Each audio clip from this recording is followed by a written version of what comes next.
Welcome back, and yeah, I'm doing that thing I like to do whenever I feel like I have correctly paired up a t-shirt with what I'm about to review. So, yeah. So this is the talk about the second episode of Moon Knight. Gonna see if there's an audience for this, so I'm gonna keep talking about Moon Knight. I love Marvel. I think the show is great. I'm Mac the Movie Guy, and I'm a blind film critic, so if you stumbled on my channel, welcome. I have no idea what you look like, mainly because that's not how YouTube works, but also because of the other thing. So, Moon Knight, what is he about now? We're in episode 2, we're getting into it. I'm loving this show. I'm loving the dissociative identity disorder that our character suffers from. I love the back and forth. I love that he talks to himself through reflections. It's very effective. Oscar Isaac is giving one heck of a performance in this series. I can't wait to see him incorporated into the Marvel Cinematic Universe on a grander scale. I would love to see him interact with Deadpool.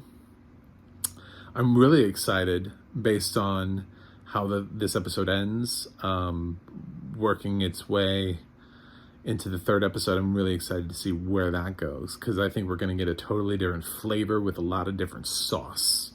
I'm going to try to stay kind of spoiler-free here as much as humanly possible, but this episode tackles a lot. It tackles more of Steven being just absolutely out of his element. He just has no clue what's going on.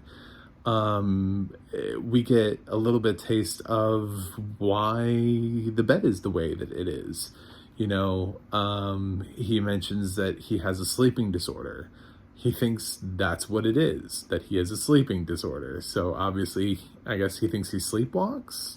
So that's why his bed was set up the way that we saw in episode 1. He doesn't really go much into that sleeping disorder, so we still don't know how much he knows about his condition, but he seems very shocked by all of it. So I'm guessing he knows next to nothing, or he's forgotten all of it. I don't know, but it's interesting that we're getting the information that Steven's getting it. I love that part of it. I think it's very effective that we know nothing until he knows it. And I don't know if that's going to change with episode 3 based on how we set it up. I don't know if that's going to change the gears, but at least episodes 1 and 2 are really strong. Very well shot, very well described. When you have somebody with multiple personalities and you're trying to jump back and forth between the same character, you really have to make sure that you're navigating that really well, and make sure that we know who's talking where, and especially when he's talking to himself, like in a reflection of the aquarium in his apartment, for example. It's really good that we know that his face is in the aquarium. Where is the reflection coming from? I think that's really cool.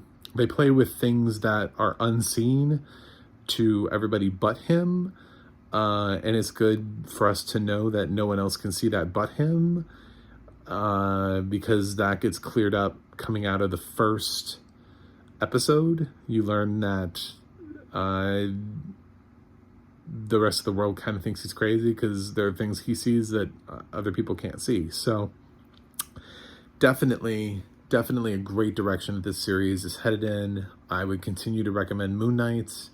I'm really excited for it. I think it's a great character. I really wish I could see the costume, because Moon Knight has one of the coolest costumes. And I really want to know, are they doing the face justice, or can we totally see Oscar Isaac? Like, is Oscar Isaac in a hoodie, basically, or is he shrouded in the darkness that he's typically shrouded in the comic books?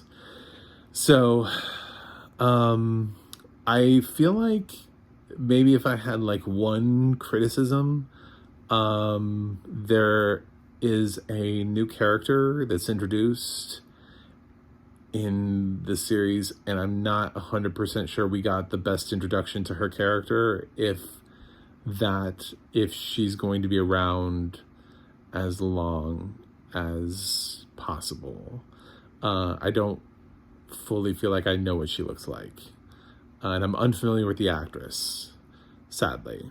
So that would just be my little thing. But she was also introduced sort of in the middle of like an action sequence. So I don't really know. I guess we would have had to pick up on description on her later in this episode. That would be my only thing. I would have loved to know more about her, so that she's less of a mystery moving forward. It's funny that I haven't even thought about that in terms of how much description has been given to Oscar Isaac and Ethan Hawke, because from what I used to see, I know what Oscar Isaac and Ethan Hawke look like. Don't know what this girl looks like, so it seems to be ringing more of a bell for me. So it's possible that really we don't know what any of the characters look like, and I just didn't pay enough attention when Oscar Isaac and Ethan Hawke were introduced. But yeah, the series is pacing really well. I like it. I'm going to continue to give this episode an A. So let's keep watching Moon Knight together. I'm going to keep trying to keep this spoiler free and just keep hyping Moon Knight and talking about it as gently as I can.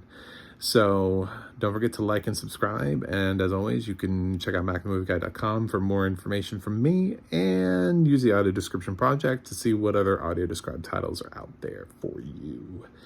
Until next time.